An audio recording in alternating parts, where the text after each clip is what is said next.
ਜਹਾਂਗੀਰ ਬਾਦਸ਼ਾਹ ਦਾ ਦੀਵਾਨ ਜਿਹੜਾ ਸੀ ਪਾਪੀ ਚੰਦੂ, ਗੁਰੂ ਅਰਜਨ ਦੇਵ ਸੱਚੇ ਪਾਤਸ਼ਾਹ ਜੀ ਮਹਾਰਾਜ ਦੇ ਨਾਲ ਵੈਰ ਕਮਾਉਂਦਿਆਂ ਹੋਇਆਂ ਇਸਨੇ ਜਹਾਂਗੀਰ ਦੇ ਬਹੁਤ ਸਾਰੇ ਕੰਨ ਭਰ ਦਿੱਤੇ।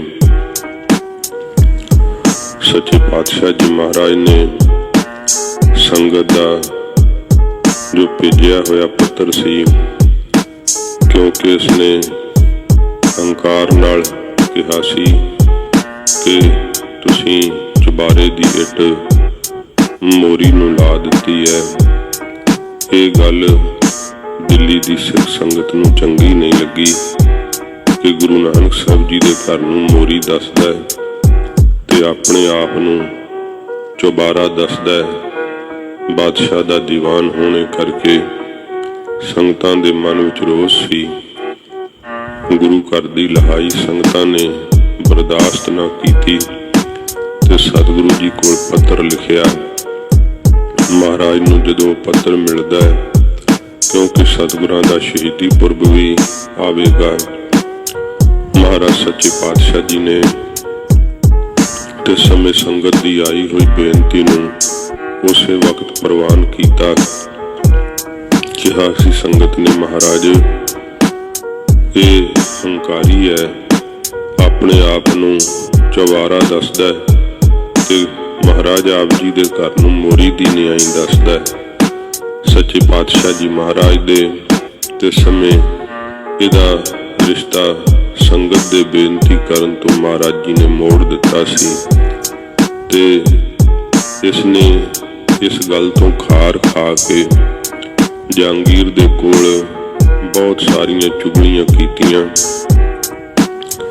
ਜਿੰਨੇ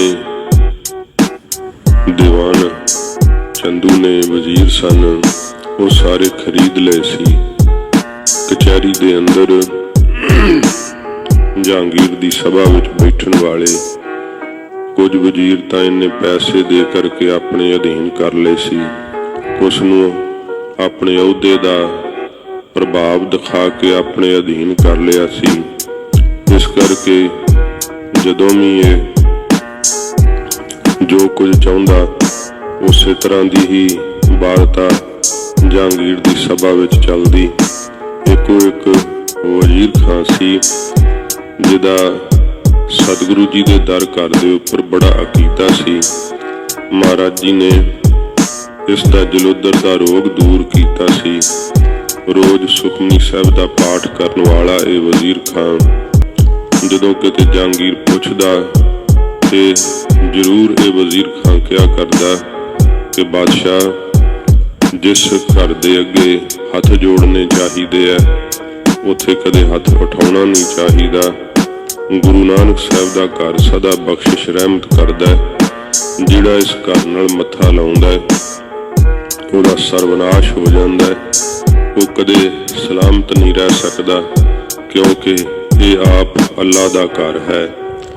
ਇਉਂ ਜਹਾਂਗੀਰ ਟਲ ਵੀ ਜਾਂਦਾ, ਪਰ ਚੰਦੂ ਨੇ ਬਹੁਤ ਸਾਰੀਆਂ ਚੋਰੀਆਂ ਤੇ ਹੋਰ ਕਈ ਕਾਰਨਾਮੇ ਇਸ ਤਰ੍ਹਾਂ ਦੇ ਪੰਜਾਬ ਵਿੱਚ ਕਰਵਾਏ ਤੇ ਉਹਨਾਂ ਦੀਆਂ ਸਾਰੀਆਂ ਖਬਰਾਂ ਜਹਾਂਗੀਰ ਨੂੰ ਦੱਸ ਕੇ ਸਾਰੀਆਂ ਚੋਰੀਆਂ, ਠੱਗੀਆਂ, ਉਪਦਰਵ ਇਹ ਗੁਰੂ ਅਰਜਨ ਸਾਹਿਬ ਕਰਵਾਉਂਦੇ ਆ। ਜਹਾਂਗੀਰ ਨੂੰ ਗੁੱਸਾ ਆਪਣਾ ਸੀਗਾ, ਵਾਹਿਗੁਰੂ ਨੂੰ, ਚੰਦੂ ਨੂੰ, ਦੀਵਾਨ ਨੂੰ, ਤੇ ਜਹਾਂਗੀਰ ਦੇ ਕੋਲ ਗੁਰੂ ਸਾਹਿਬ ਦੀ ਬਾਬਤ ਕੰਨ ਭਰਦਾ ਰਹਿੰਦਾ ਸੀ। ਫਿਰ ਸੱਚੇ ਪਾਤਸ਼ਾਹ ਜੀ ਮਹਾਰਾਜ ਜੀ ਨੇ ਜਾਣ ਲਿਆ, ਜਦੋਂ ਜਹਾਂਗੀਰ ਨੇ ਗੁਰੂ ਸਾਹਿਬ ਜੀ ਵਾਸਤੇ ਪਰਵਾਨਾ ਜਾਰੀ ਕੀਤਾ ਕਿ 2.5 ਲੱਖ ਰੁਪਈਆ ਸਾਡੇ ਸਰਕਾਰੀ ਖਜ਼ਾਨੇ ਵਿੱਚ ਜਮ੍ਹਾਂ ਕਰਵਾਇਆ ਜਾਵੇ। ਸੱਚੇ ਪਾਤਸ਼ਾਹ ਜੀ ਨੇ ਇਨਕਾਰ ਕਰ ਦਿੱਤਾ। ਮਹਾਰਾਜ ਸੱਚੇ ਪਾਤਸ਼ਾਹ ਜੀ ਨੂੰ ਲਾਹੌਰ ਬੁਲਾਇਆ ਗਿਆ। ਜਦੋਂ ਸਤਿਗੁਰਾਂ ਜੀ ਨੇ ਲਾਹੌਰ ਜਾਣ ਦਾ ਮਹਾਰਾਜ ਜੀ ਨੇ ਤਿਆਰਾ ਕਰਨਾ ਹੈ, ਉਸ ਵਕਤ ਫਿਰ ਧੰਨ ਗੁਰੂ ਅਰਜਨ ਦੇਵ ਸੱਚੇ ਪਾਤਸ਼ਾਹ ਜੀ ਮਹਾਰਾਜ ਜੀ ਨੇ ਜਿਹੜਾ ਅੱਜ ਪੁਰਬ ਹੈ, ਕਿਉਂਕਿ ਸੱਚੇ ਪਾਤਸ਼ਾਹ ਮਹਾਰਾਜ ਲਾਹੌਰ ਵੀ ਕੁਝ ਦਿਨ ਰਹੇ ਹੈ। ਫਿਰ 5 ਦਿਨ ਲਗਾਤਾਰ ਮਹਾਰਾਜ ਜੀ ਯਾਸਾ ਦੀਆਂ ਸਜ਼ਾਵਾਂ ਸਹਾਰਦੇ ਹੋਏ ਹਜ਼ੂਰ ਨੇ ਸ਼ਹਾਦਤ ਦਾ ਜਾਮ ਪੀਤਾ ਹੈ।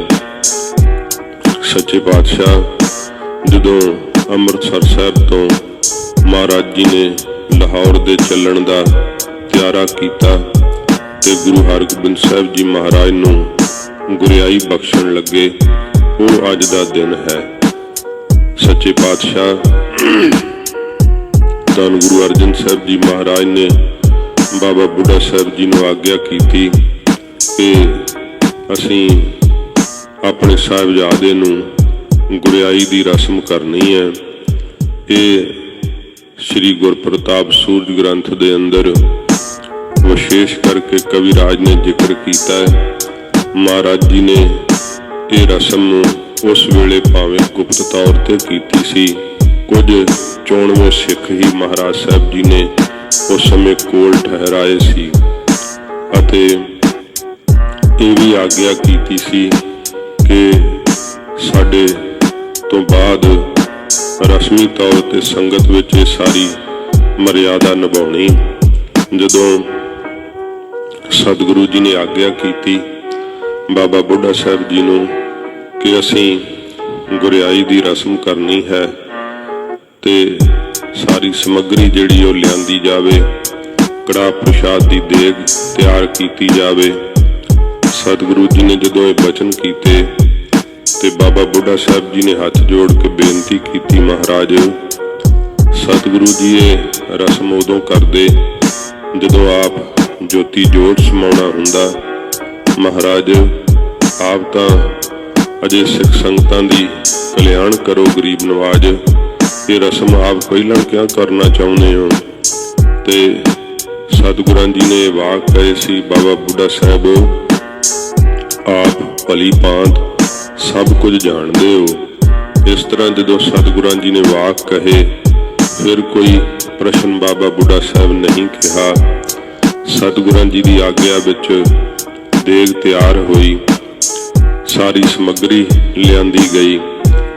ਧੰਨ ਗੁਰੂ ਅਰਜਨ ਦੇਵ ਸੱਚੇ ਪਾਤਸ਼ਾਹ ਜੀ ਮਹਾਰਾਜ ਜੀ ਨੇ ਆਪਣੇ ਸਾਹਿਬਜ਼ਾਦੇ ਗੁਰੂ ਹਰਗੋਬਿੰਦ ਸਾਹਿਬ ਸੱਚੇ ਪਾਤਸ਼ਾਹ ਜੀ ਨੂੰ ਮਹਾਰਾਜ ਜੀ ਨੇ ਆਪਣੇ ਥਾਵੇਂ ਤਖਤ ਦੇ ਉੱਪਰ ਬਿਠਾਉਣਾ ਕੀਤਾ ਅਤੇ ਬਾਬਾ ਬੁੱਢਾ ਸਾਹਿਬ ਤੋਂ ਸਤਿਗੁਰਾਂ ਜੀ ਨੇ ਗੁਰਿਆਈ ਦਾ ਤਿਲਕ ਸੀਸ ਦੇ ਉੱਤੇ ਕਢਵਾਇਆ। ਮਹਾਰਾਜ ਜੀ ਨੇ ਪਰਿਕਰਮਾ ਕੀਤੀਆਂ ਅਤੇ ਆਪਣੀ ਜੋਤ ਸਤਿਗੁਰਾਂ ਜੀ ਨੇ ਗੁਰੂ ਹਰਗੋਬਿੰਦ ਸਾਹਿਬ ਸੱਚੇ ਪਾਤਸ਼ਾਹ ਜੀ ਦੇ ਅੰਦਰ ਮਹਾਰਾਜ ਜੀ ਨੇ ਧਰਨਾ ਕੀਤੀ, ਮੱਥਾ ਟੇਕਿਆ। ਸ਼ਮਾ ਸਤਿਗੁਰੂ ਜੀ ਨੇ ਸਰੂਪ ਜਿਹੜਾ ਸੀ ਗੁਰੂ ਹਰਗੋਬਿੰਦ ਸਾਹਿਬ ਜੀ ਦੇ ਰੂਪ ਵਿੱਚ ਧਾਰਨਾ ਕੀਤਾ।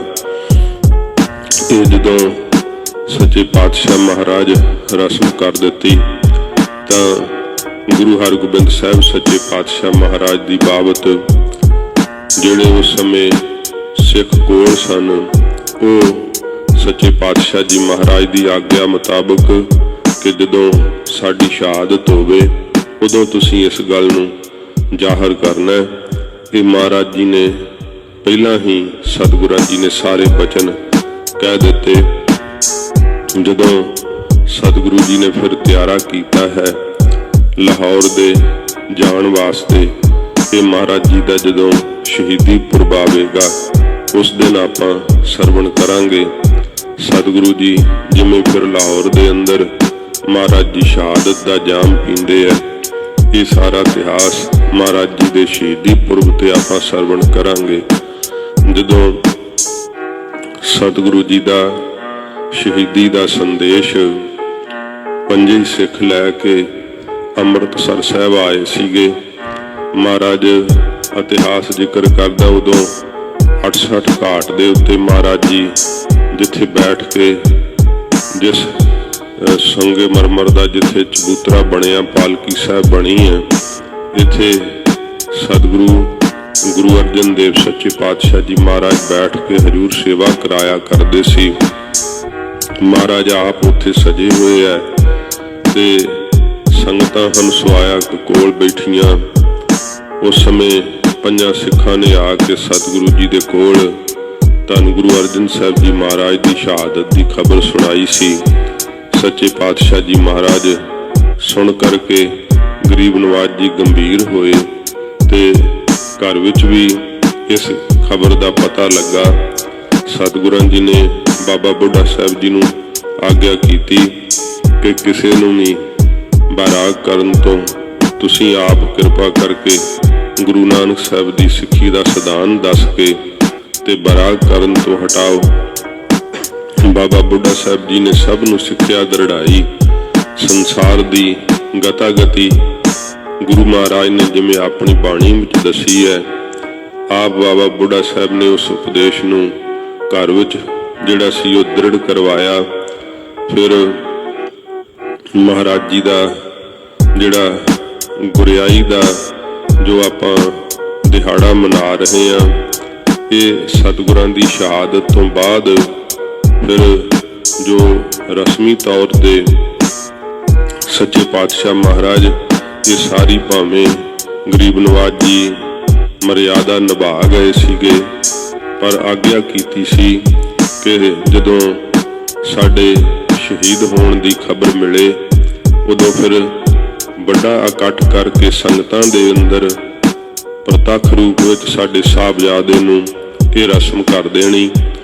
ਤੇ ਬਾਬਾ ਬੁੱਢਾ ਸਾਹਿਬ ਮਹਾਰਾਜ ਦੀ ਉਸ ਆਗਿਆ ਮੁਤਾਬਕ ਗੁਰੂ ਹਰਗੋਬਿੰਦ ਸਾਹਿਬ ਜੀ ਨੂੰ ਤੇ ਸਮੇਂ ਬੇਨਤੀ ਕੀਤੀ, ਮਹਾਰਾਜ ਆਪ ਜੀ ਦੇ ਪਿਤਾ ਸਤਿਗੁਰੂ ਜੀ ਦੀ ਜਿਵੇਂ ਆਗਿਆ ਹੈ ਤੇ ਗੁਰੂ ਹਰਗੋਬਿੰਦ ਸਾਹਿਬ ਸੱਚੇ ਪਾਤਸ਼ਾਹ ਨੇ ਤੇ ਸਮੇਂ ਆਖਿਆ ਕਿ ਬਾਬਾ ਬੁੱਢਾ ਸਾਹਿਬ ਜੀ ਸ੍ਰੀ ਗੁਰੂ ਗ੍ਰੰਥ ਸਾਹਿਬ ਜੀ ਦੀ ਬਾਣੀ ਦਾ ਆਪ ਪਾਠ ਕਰੋ। ਪਿਤਾ ਜੀ ਸ਼ਹੀਦ ਹੋਏ ਹੈ, ਇਹ ਪਾਠ ਬਾਬਾ ਬੁੱਢਾ ਸਾਹਿਬ ਜੀ ਨੇ ਆਪ ਕੀਤਾ ਤੇ ਪਹਿਲਾ ਅਖੰਡ ਜਾਪ ਜਿਹੜਾ ਹੋਇਆ ਸਤਿਗੁਰੂ ਜੀ ਦੀ ਧੁਰ ਕੀ ਬਾਣੀ ਦਾ, ਉਹਦਾ ਜ਼ਿਕਰ ਤਾਂ ਤਰਬੇਣੀ ਦੇ ਅਸਥਾਨ ਤੇ ਜਦੋਂ ਪੰਥਵਾਲੀ ਸਤਿਗੁਰੂ ਜੀ ਦਾ ਆਗਮਨ ਸੀਗਾ ਗੁਰੂ ਤੇਗ ਬਹਾਦਰ ਸਾਹਿਬ ਜੀ ਮਹਾਰਾਜ ਕਰਵਾਇਆ ਸੀ।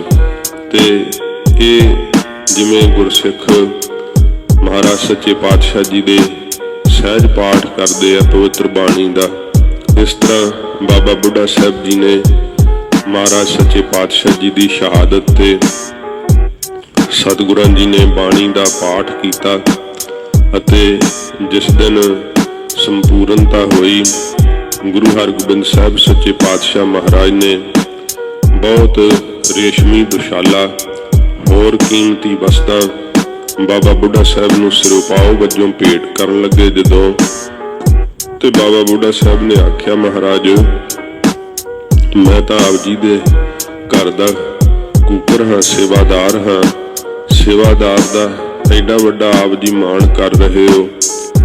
ਗਰੀਬ ਨਵਾਜ ਸੱਚੇ ਪਾਤਸ਼ਾਹ ਨੇ ਆਖਿਆ, ਬਾਬਾ ਬੁੱਢਾ ਸਾਹਿਬ ਜੀ ਇਹ ਅਸੀਂ ਆਪਣੇ ਘਰ ਦੀ ਮਰਿਆਦਾ ਤੋੜ ਰਹੇ ਹਾਂ ਤੇ ਸਿੱਖਾਂ ਨੂੰ ਆਗਿਆ ਕਰ ਰਹੇ ਹਾਂ ਕਿ ਜਦੋਂ ਭਾਵਨਾ ਸਹਿਤ ਸਿੱਖ ਬਾਣੀ ਪੜ੍ਹਨਗੇ ਉਹਨਾਂ ਦਾ ਜੀ ਲਾ ਕੇ ਜਦੋਂ ਤੁਸੀਂ ਅਦਬ ਕਰੋਗੇ, ਸਿਰੋਪਾਓ ਭੇਟ ਕਰੋਗੇ, ਨਿਮਰਤਾ ਦੇ ਬੋਲ ਕਹੋਗੇ, ਉਹ ਪੜ੍ਹੀ ਹੋਈ ਬਾਣੀ ਦਾ ਫਲ ਅਤੇ ਕੀਤੀ ਹੋਈ ਸੇਵਾ ਦਾ ਮਹਾਤਮ ਉਹ ਸਾਰਾ ਕੁਝ ਤੁਹਾਨੂੰ ਪ੍ਰਾਪਤ ਹੋਵੇਗਾ।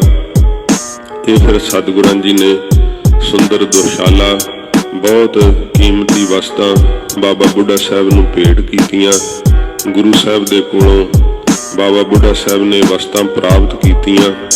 ਫਿਰ ਜਿੱਥੇ ਮਹਾਰਾਜ ਜੀ ਨੇ ਸ਼੍ਰੀ ਅਕਾਲ ਤਖਤ ਸਾਹਿਬ ਦੀ ਰਚਨਾ ਕੀਤੀ ਹੈ, ਇੱਥੇ ਦੀਵਾਨ ਸਜਾਇਆ ਗਿਆ। ਬਾਬਾ ਬੁੱਢਾ ਸਾਹਿਬ ਜੀ ਦੀ ਆਗਿਆ ਨਾਲ ਸਭ ਥਾਵਾਂ ਤੇ ਜਿਹੜੇ ਸੀ ਉਹ ਸੁਨੇਹੇ ਭੇਜੇ ਗਏ, ਹੁਕਮਨਾਮੇ ਸਾਹਿਬ ਜਾਰੀ ਹੋਏ। ਬਹੁਤ ਵੱਡਾ ਇਕੱਠ ਜਿਹੜਾ ਸੀ ਉਹ ਕੀਤਾ ਗਿਆ ਤੇ ਇੱਥੇ ਸਜੇ ਹੋਏ ਦੀਵਾਨ ਦੇ ਅੰਦਰ ਫਿਰ ਬਾਬਾ ਬੁੱਢਾ ਸਾਹਿਬ ਜੀ ਨੇ ਜਿਵੇਂ ਗੁਰੂ ਅਰਜਨ ਸਾਹਿਬ ਆਗਿਆ ਕੀਤੀ ਸੀਗੀ ਤੇ ਮਹਾਰਾਜ ਗੁਰੂ ਹਰਗੋਬਿੰਦ ਸਾਹਿਬ ਸੱਚੇ ਪਾਤਸ਼ਾਹ ਜੀ ਨੂੰ ਗੁਰਿਆਈ ਦਾ ਤਿਲਕ ਮਸਤਕ ਤੇ ਦੇਣਾ ਕੀਤਾ। ਜਿਹੜੀ ਵੱਡਿਆਂ ਸਤਿਗੁਰਾਂ ਤੋਂ ਚਲੀ ਆਉਂਦੀ ਹੋਈ ਮਰਿਆਦਾ ਸੀ, ਮੰਜੀ ਸਾਹਿਬ ਇੱਕ ਮਾਲਾ, ਇਉਂ ਇਹ ਸੱਚੇ ਪਾਤਸ਼ਾਹ ਜੀ ਮਹਾਰਾਜ ਜਦੋਂ ਅੱਗੇ ਗੁਰਿਆਈ ਤਖਤ ਤੇ ਬੈਠਦੇ ਤਾਂ ਉਹ ਧਾਰਨ ਕਰਦੇ सच्चे पातशाह महाराज ने उस समय जुड़ी वड्डियां सतगुरां तो चली आउंदी मर्यादा सी। महाराज साहब जी उस समय 11 साल की आयु सी गुरु हरगोबिंद साहब सच्चे पातशाह जी महाराज दी।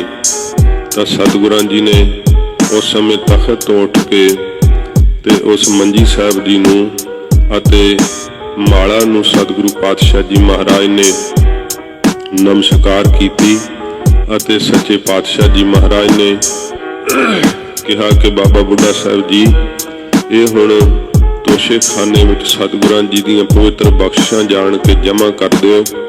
हुण असीं केवल माला धारण करके तखत ते नहीं बैठांगे, शस्त्र धारण करके तखत ते सजांगे। इस समय सतगुरां जी ने 2 खड़ग अपने गात्रे महाराज जी ने धारण कीते, जो एक मीरी दा अते पीरी दा प्रतीक सतगुरां जी ने धारण कीता। इउं कई इतिहास नूं चंगी तरह नहीं वेखदे जां वाचदे ते पूरे गुरु साहब जी नूं जां बाबा बुढ़ा साहब नूं आखे कहंदे गलती लग गई, वो एक कृपान पुठे पासे पै गई बाबा बुढ़ा साहब तो। ते फिर महाराज ने कहा ये लाओ ना हुण दूजी भी पा दिओ। सच्चे पातशाह महाराज ने वो नहीं आप सतगुरां जी ने 2 खड़ग जिहड़े सी वो धारण कीते सी, एक मीरी दा एक पीरी दा। 2 तलवारां बद्धियां, एक मीरी दी एक पीरी दी।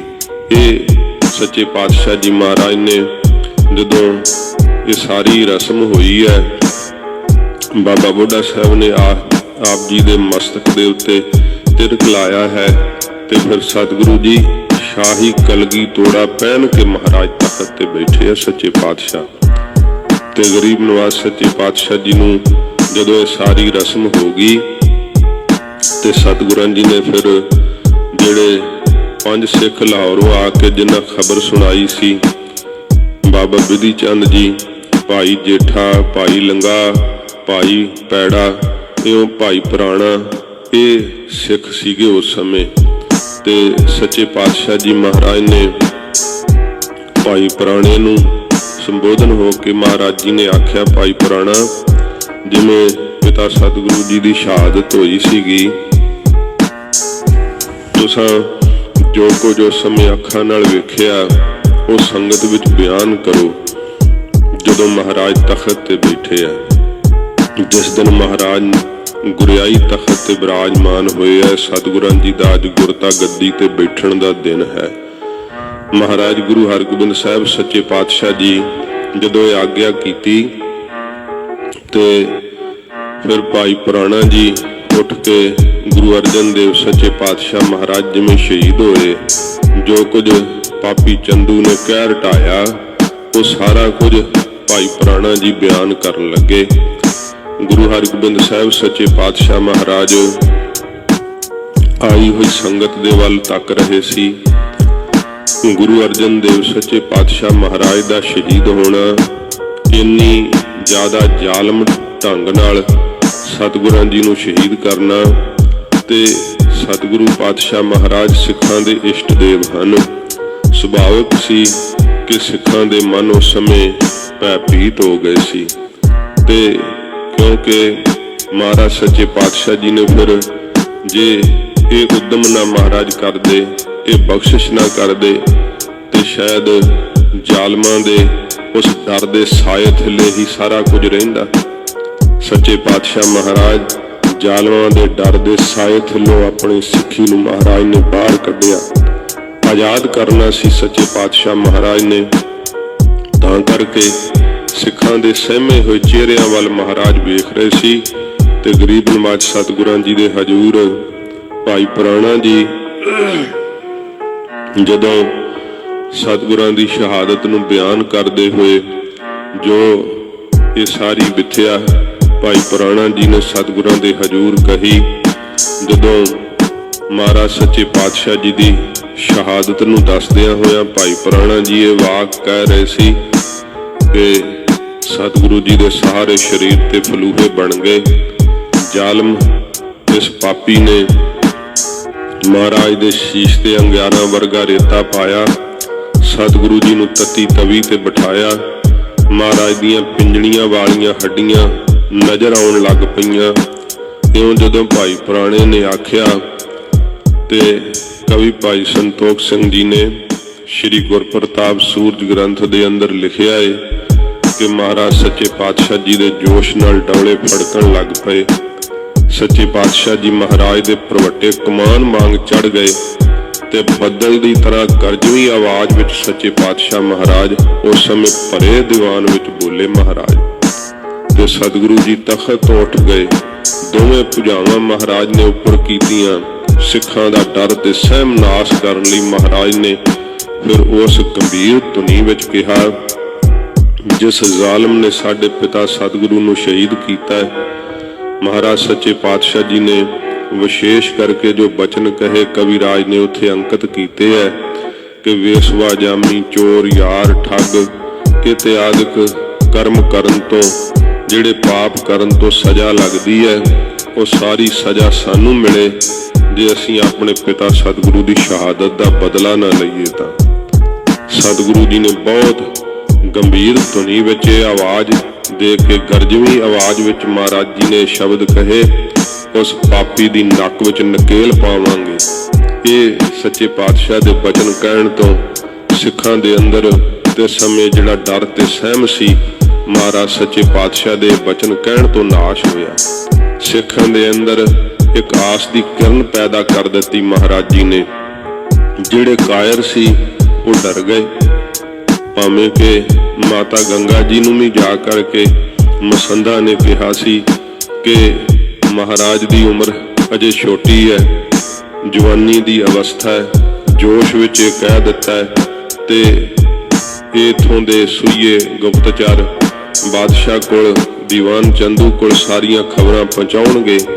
ਮਾਤਾ ਜੀ ਤੁਹਾਨੂੰ ਸਾਹਿਬਜ਼ਾਦੇ ਨੂੰ ਸਮਝਾਉਣਾ ਚਾਹੀਦਾ ਕਿ ਇਸ ਤਰ੍ਹਾਂ ਦੇ ਬੋਲ ਨਹੀਂ ਕਹਿਣੇ ਚਾਹੀਦੇ। ਗੁਰੂ ਸਾਹਿਬ ਜੀ ਸ਼ਹੀਦ ਹੋ ਚੁੱਕੇ ਹੈ, ਸਾਨੂੰ ਕਿਸੇ ਤਰ੍ਹਾਂ ਇਹ ਜਿਹੜਾ ਗੁਰੂ ਘਰ ਦਾ ਵਿਹਾਰ ਉਹ ਚੱਲਦਾ ਰੱਖਣਾ ਚਾਹੀਦਾ ਹੈ। ਬੜੀਆਂ ਗੱਲਾਂ ਮਸੰਦਾ ਨੇ ਕਹੀਆਂ ਤੇ ਸਤਿਗੁਰੂ ਜੀ ਜਿਸ ਦਿਨ ਗੁਰਿਆਈ ਤੇ ਤਖਤ ਦੇ ਉੱਪਰ ਵਿਰਾਜਮਾਨ ਹੋਏ, ਇਹ ਸਾਰੀਆਂ ਰਸਮਾਂ ਜਦੋਂ ਪੂਰੀਆਂ ਹੋਈਆਂ, ਸੱਚੇ ਪਾਤਸ਼ਾਹ ਨੇ ਆਈ ਹੋਈ ਸਿੱਖੀ ਨੂੰ ਉਪਦੇਸ਼ ਦਿੱਤਾ। ਸਿੱਖਾਂ ਦੇ ਮਨ ਅੰਦਰ ਮਹਾਰਾਜ ਜੀ ਨੇ ਜਿਹੜਾ ਸੀ ਜੋਸ਼ ਦਾ ਜਜ਼ਬਾ ਭਰ ਦਿੱਤਾ ਗਰੀਬ ਨਵਾਜ਼ ਜੀ ਨੇ, ਤੇ ਉਦੋਂ ਹੀ ਆਗਿਆ ਕੀਤੀ ਸੀ ਤਖਤ ਤੇ ਬੈਠ ਕੇ ਫਿਰ ਮਹਾਰਾਜ ਜੀ ਨੇ ਕਿ ਭਾਈ ਜਿਹੜਾ ਸਿੱਖ ਸਾਨੂੰ ਸੋਹਣੇ ਸ਼ਸਤਰ ਭੇਟ ਕਰੇਗਾ ਅਤੇ ਸੋਹਣੇ ਘੋੜੇ ਭੇਟ ਕਰੇਗਾ ਅਤੇ ਜਿਹੜਾ ਆਪਣੀ ਜਵਾਨੀ ਸਾਨੂੰ ਆ ਕੇ ਭੇਟ ਕਰੇਗਾ, ਉਹਦੇ ਤੇ ਸਾਡੀ ਬੇਅੰਤ ਖੁਸ਼ੀ ਹੈ। ਤੇ ਗੁਰੂ ਸਾਹਿਬ ਜੀ ਨੇ ਫਿਰ ਜਿਹੜੀ ਸੀ ਜੜਤਾ ਨਾਸ਼ ਕਰਨ ਲਈ ਨੱਥਾ ਤੇ ਅਬਦੁੱਲਾ ਨੂੰ ਮਹਾਰਾਜ ਜੀ ਨੇ ਢਾਡੀ ਵਾਰਾਂ ਗਾਇਨ ਕਰਨ ਦੀ ਆਗਿਆ ਕੀਤੀ।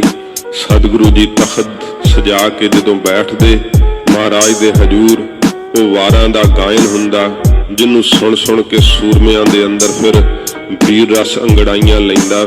ਮਹਾਰਾਜ ਸੱਚੇ ਪਾਤਸ਼ਾਹ ਜੀ ਨੇ ਬੜੀ ਭਾਰੀ ਫਿਰ ਫੌਜ ਜਿਹੜੀ ਸੀ ਸਿੱਖਾਂ ਦੀ ਤਿਆਰ ਕੀਤੀ। ਗਰੀਬ ਨਵਾਜ਼ ਸੱਚੇ ਪਾਤਸ਼ਾਹ ਮਹਾਰਾਜ ਜਦੋਂ ਇਹ ਆਗਿਆ ਕਰਕੇ ਜਿਹੜੇ ਸਤਿਗੁਰਾਂ ਜੀ ਨੇ ਵਿਸ਼ੇਸ਼ ਹੁਕਮ ਜਿਹੜੇ ਸੀ ਜਾਰੀ ਕਰਨੇ ਸੀ, ਸੰਗਤ ਨੂੰ ਸੰਬੋਧਨ ਕਰਕੇ ਆਈ ਸਿੱਖੀ ਨੂੰ ਉਪਦੇਸ਼ ਦੇ ਕੇ ਮਹਾਰਾਜ ਜਦੋਂ ਘਰ ਆਏ ਸੀ ਤੇ ਮਾਤਾ ਜੀ ਨੇ ਬੜੀ ਚਿੰਤਾ ਸਹਿਤ ਮਸੰਦਾ ਦੀਆਂ ਕਈਆਂ ਹੋਈਆਂ ਬੇਨਤੀਆਂ ਮਹਾਰਾਜ ਨੂੰ ਸੁਣਾਈਆਂ ਕਿ ਮਹਾਰਾਜ ਇਉਂ ਮਸੰਦਾ ਨੇ ਜਿਹੜਾ ਹੈ ਉਹ ਇਤਰਾਜ਼ ਜਤਾਇਆ ਹੈ। ਤੇ ਗੁਰੂ ਹਰਗੋਬਿੰਦ ਸਾਹਿਬ ਸੱਚੇ ਪਾਤਸ਼ਾਹ ਮਹਾਰਾਜ ਨੇ ਕਿਹਾ, ਮਾਤਾ ਜੀ ਇਹ ਕਾਇਰ ਹਨ, ਡਰਪੋਕ ਹਨ। ਉਹ ਦਿਨ ਆਵੇਗਾ ਜਿਸ ਦਿਨ ਉਸ ਪਾਪੀ ਦੀ ਨੱਕ ਵਿੱਚ ਨੱਥ ਪਾ ਕੇ ਉਹਨੂੰ ਇੱਥੇ ਲਾਹੌਰ ਲਿਆਵਾਂਗੇ। ਜਿਸ ਨੇ ਸਾਡੇ ਸਤਿਗੁਰੂ ਪਿਤਾ ਗੁਰੂ ਅਰਜਨ ਸਾਹਿਬ ਨੂੰ ਸ਼ਹੀਦ ਕੀਤਾ, ਉਦੋਂ ਅਸੀਂ ਇਹ ਸਜ਼ਾ ਜ਼ਰੂਰ ਦੇਵਾਂਗੇ ਤੇ ਉਹ ਦਿਨ ਆਵੇਗਾ। ਇਹ ਗੁਰੂ ਹਰਗੋਬਿੰਦ ਸਾਹਿਬ ਸੱਚੇ ਪਾਤਸ਼ਾਹ ਜੀ ਨੇ ਮਾਤਾ ਜੀ ਦੇ ਪੁੱਛਣ ਤੋਂ ਸਤਿਗੁਰਾਂ ਜੀ ਨੇ ਵਾਕ ਕਹੇ। ਅੱਜ ਸਤਿਗੁਰੂ ਜੀ ਦਾ ਸ਼ਹੀਦੀ ਗੁਰਪੁਰਬ ਹੈ। ਵਾਹਿਗੁਰੂ ਮਹਾਰਾਜ ਜੀ ਦਾ ਗੁਰਤਾ ਗੱਦੀ ਗੁਰਪੁਰਬ ਹੈ। ਸ਼ਹੀਦੀ ਪੁਰਬ ਗੁਰੂ ਅਰਜਨ ਦੇਵ ਸੱਚੇ ਪਾਤਸ਼ਾਹ ਜੀ ਮਹਾਰਾਜ ਜੀ ਦਾ ਹੁਣ ਅੱਗੇ ਆਵੇਗਾ ਤੇ ਸਤਿਗੁਰੂ ਪਾਤਸ਼ਾਹ ਜੀ ਮਹਾਰਾਜ ਗੁਰੂ ਹਰਗੋਬਿੰਦ ਸਾਹਿਬ ਜੀ ਨੂੰ ਮਹਾਰਾਜ ਆਪ ਗੁਰੂ ਅਰਜਨ ਸਾਹਿਬ ਜੀ ਮਹਾਰਾਜ ਜੀ ਨੇ ਗੁਰਿਆਈ ਦੀ ਰਸਮ ਕੀਤੀ ਸੀ। ਉਹ महाराज जी का पुरब होने करके अज बहुत उत्साह नाल बड़े प्यार नाल संगतां महाराज सच्चे पातशाह जी का ये गुरता गद्दी ते बैठण का दिन मना रही हैं। सचखंड श्री हरमंदर साहिब जी के अंदर अज जिहड़ा है वो जलौ लगदा है। अमृत वेले तो भावें भारत के अंदर तो अज दे दिन की शाम है। तो सच्चे पातशाह जी महाराज जी के गुरता दे बैठण ते आप सब संगतां नूं बहुत बहुत वधाइयां होण। गरीब नवाज सच्चे पातशाह महाराज ने साडे ते रहमत करके बख्शिश करके गरीब नवाज सच्चे पातशाह जी ने अणख ते गैरत दी दात महाराज जी ने बख्शिश की। तो कल्लू घारे दा